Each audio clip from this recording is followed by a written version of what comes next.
Hey everyone, and welcome to The Explainer. Today we're unpacking a rapidly escalating, incredibly high-stakes geopolitical conflict that's pulling the US, Iran, and the UK into a very dangerous orbit. We're going to map out exactly how localized military actions have suddenly spiraled into serious international threats and sparked massive domestic blowback. Let's get right into it. Okay, let's dive into this. We really need to answer the massive question on everyone's mind right now. How exactly did British air bases suddenly become legitimate targets in the middle of a US-Iran war? It's a startling development, for sure, and the answer lies in the tactical alliances and literally the physical ground being used for this massive military campaign.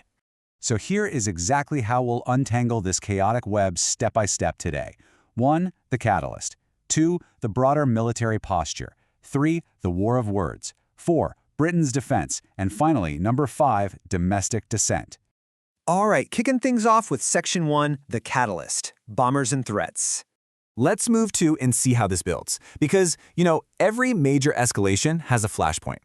This one begins politically, with the UK banning the IRGC, that's Iran's Revolutionary Guard Corps. But the actual physical escalation, that happens when US B-1 bombers start launching directly from UK bases to strike Iran. That direct logistical support triggers an immediate response. Iran formally declares those UK bases to be legitimate military targets. And all of this sets the stage for what is now turned into 12 continuous nights of US military strikes on Iranian positions. Now let's look a little closer at the actual hardware here. We're talking about massive B-1 bombers. These aircraft carry absolutely enormous conventional payloads. Plus, their ability to refuel midair means they can project devastating power over vast distances. The strategic significance here is that at least some of these heavy bombers are taking off directly from bases located right in the United Kingdom. That undeniable physical link is the exact reason Iran issued its retaliatory warning toward British soil. Moving right along to Section 2, the broader military posture. 50,000. According to CENTCOM, that is the staggering number of U.S. forces currently stationed in the region. It's a massive footprint, and it gives President Trump a very wide range of military options. The sheer scale of readiness maintained by the U.S. military right now is just immense. And listen, readiness isn't just about offensive capabilities. It's about preparing for the harsh realities of combat. The Wall Street Journal is reporting a significant surge in technical personnel in the region. Specifically, 150 combat medics have recently been deployed to the Lantel Combat Medical Center in Germany. These medics are specifically trained to treat those wounded in combat.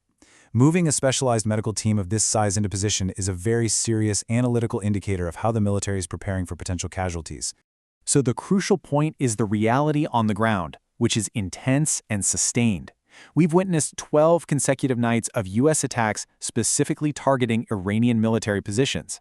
These strikes are reportedly delivering devastating blows to Iranian forces that, frankly, are already described as highly depleted. On top of that, the U.S. president has issued a stark warning. Civilian infrastructure targets could come under fire if Iran continues to harass commercial shipping in the region. That is the physical reality of the conflict as it stands today. That brings us to Section 3, the war of words. Over on the diplomatic front, we have this perspective from U.S. Secretary of State Marco Rubio. He claims, quote, Iran is begging us, both directly and indirectly, let's do a deal, let's talk. Rubio is maintaining that despite Iran's tough public talk, they are desperately seeking a resolution. But it's really important to note from the reporting that despite these claims of Iran begging at the table, there is currently no actual progress on the diplomatic front. The U.S. administration has stated they just haven't felt enough pain yet. Now contrast that diplomatic maneuvering with the rhetoric we're seeing in the media. Take Fox News' Jesse Waters, for example. He offered this taunt, saying, bombs away, good luck, our F-16s are locked and loaded. EU diplomats ordered to evacuate Iran, they know something. He openly mocked Iran's threat to British bases, celebrating the 2,000-pound payloads being dropped. This really captures the aggressive, highly charged messaging environment swirling around the actual physical military strikes. Let's pivot to Section 4, Britain's defense and response. The official stance coming from the UK government is completely resolute. In direct response to the threat from Iran's Revolutionary Guard, a government spokesman stated, "The UK stands ready 24/7 to defend itself, working closely with our NATO allies. They're not taking these threats lying down. The emphasis here is firmly on continuous, round-the-clock military readiness, and they're heavily leaning on their partnerships within the NATO alliance to deter any potential attacks." Providing some analytical context, defense analyst Simon Diggins argues that the threat should absolutely be taken seriously. But he frames it as a reaction to recent UK policies. He notes, "I think the Iranians are rattled, so they're kind of lashing out." Diggins points out that Iran is likely unnerved by the UK's recent ban of the IRGC, combined with the fact that US forces are now fully utilizing British bases to conduct continuous attacks.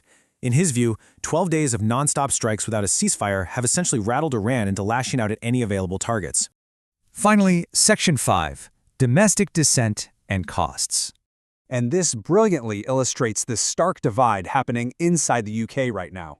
On one side, you have the official military stance of 24/7 readiness, but on the other side, severe public backlash.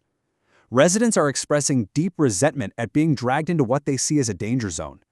As highlighted in the reporting, people are literally asking why the government is allowing Trump to use their air bases. The overriding sentiment is that the government is being bullied into participating in an unnecessary war, and citizens are demanding that those funds be spent on their own people instead. This domestic anger isn't just on the streets, it's echoing loudly in the halls of Parliament. Following Andy Burnham's leadership takeover, UK MP Jeremy Corbyn blasted the UK's increased involvement. He questions the entire overarching aim of the war, pointing out that it's never been made clear by the Trump administration. He points to the billions of dollars already spent and the significant loss of life in Iran, and connecting this back to why it matters to all of us globally, he argues the conflict has made the entire region highly dangerous, shoved up global oil prices, and caused economic ripples impacting Europe, the Far East, and really the whole world. So, we've seen the catalyst, the massive military buildup, the fierce rhetoric, and the heavy domestic toll. With diplomatic avenues currently stalled and 12 continuous nights of bombings complete, what is the ultimate endgame for this escalating coalition? Are we heading toward a ceasefire or a much larger regional conflict? It's a complex, incredibly tense reality that we'll continue to watch closely. Thanks for joining me for this explainer.